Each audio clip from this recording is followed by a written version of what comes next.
Bien, bonjour, nous sommes le 30 juin et donc ça sera la dernière vidéo, je dirais publique, que vous trouverez sur, mon YouTube, personnel consacré au SMD3 et les autres vidéos qui auront lieu seront pour l'essentiel des vidéos de réponses aux questions, aux propositions que vous pourriez faire, mais ça c'est sur le réseau YouTube, vous pouvez vous abonner, c'est gratuit. Vous avez dans des vidéos et dans des posts précédents les liens, et cetera, et cetera. Bon.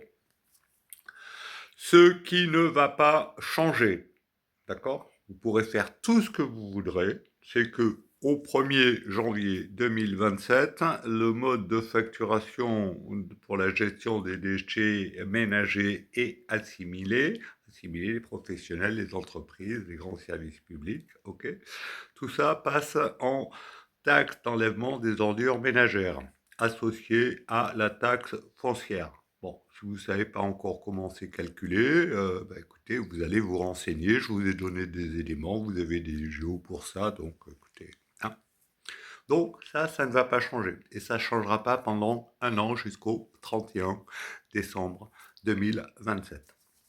Bon, pour faire bouger les choses, c'est où que ça se passe? Ça se passe au comité syndical du SMD3. C'est quoi ce comité syndical? C'est l'instance qui prend les décisions politiques en toute matière de gestion et d'administration de la collecte des déchets ménagers et assimilés.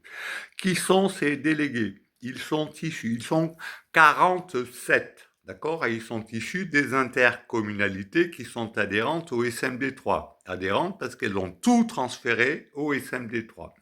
Donc, vous avez des élus, parmi les principaux, Jacques Ozou à la CAP, Fabien Ruet, premier vice-président à la CAB à Bergerac, qui vous disent, oh ben non, mais tout ça, ça ne nous regarde plus, c'est le SM. Non, non, non. Ce sont les délégués issus des intercos qui prennent les décisions. OK? D'accord? La CAP de Périgueux en a 11. La CAB de Bergerac en a 7. OK? Donc, ce qu'il faut, c'est que ces délégués puissent prendre les bonnes décisions au moment où il y a des délibérations ou imposer des délibérations. Les délibérations qu'ils pourraient majoritairement imposer, c'est qu'à partir du mois de septembre, il n'y ait plus de nombre de levées imposées par ménage en fonction des calculs de la RI. Non, à partir de la fin septembre, on libère, d'accord, l'accès libre au PAV poubelle noire. OK? Ou poubelle pour celles pucées qui sont, pour ceux qui sont en porte-à-porte encore. Voilà. Ça, pourquoi?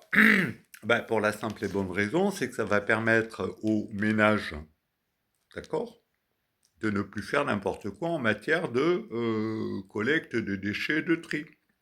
Ce que l'on sait, je vous l'ai déjà expliqué avec les chiffres à l'appui, c'est que avec la mise en place de la RI et du système de collecte par PAV, on a une inflation, on a plus que doublé les tonnages de collecte des poubelles jaunes, plus que doublé, d'accord? Et en 2025, on aura les résultats, ça va être amplifié parce que c'est toute la Dordogne qui est concernée, sauf la partie du Sarladé. Ça veut dire quoi? Que dans tous ces tonnages supplémentaires qui ont été collectés, moins de poubelles noires collectées, plus de poubelles jaunes, plus de la moitié de ce qui est collecté dans les poubelles jaunes part à l'incinération. Donc ça veut dire que depuis la mise en place de l'ARI et des PAV, vous avez la grande majorité des ménages coincés par le nombre de levées obligatoires, et sinon on dépasse et on paye, qui mettent beaucoup de ce qui devrait être dans les poubelles noires, ça se retrouve dans les poubelles jaunes, notamment les déchets alimentaires, 25 000 tonnes par an. Voilà.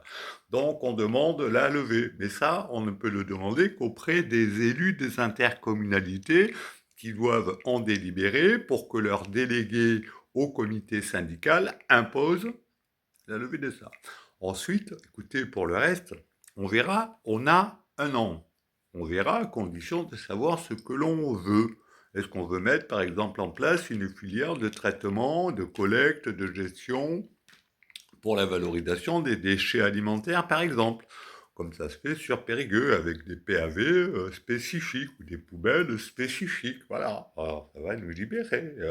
Plus, mais on verra. Mais ça, c'est ce que nous déciderons le jour où on sera décidé à décider ensemble et pas chacun dans son coin. Voilà.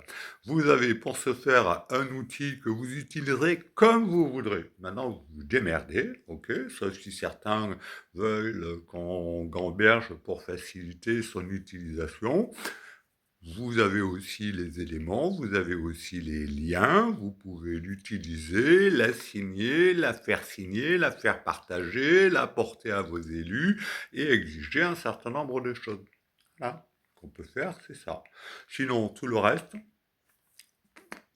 c'est du blabla. Je vous ai indiqué ce qui ne va pas, ce qui va changer, ce qui ne va pas changer et ce qui pourrait changer si on fait se bouger nos chers élus qui se cachent toujours et encore derrière le petit doigt.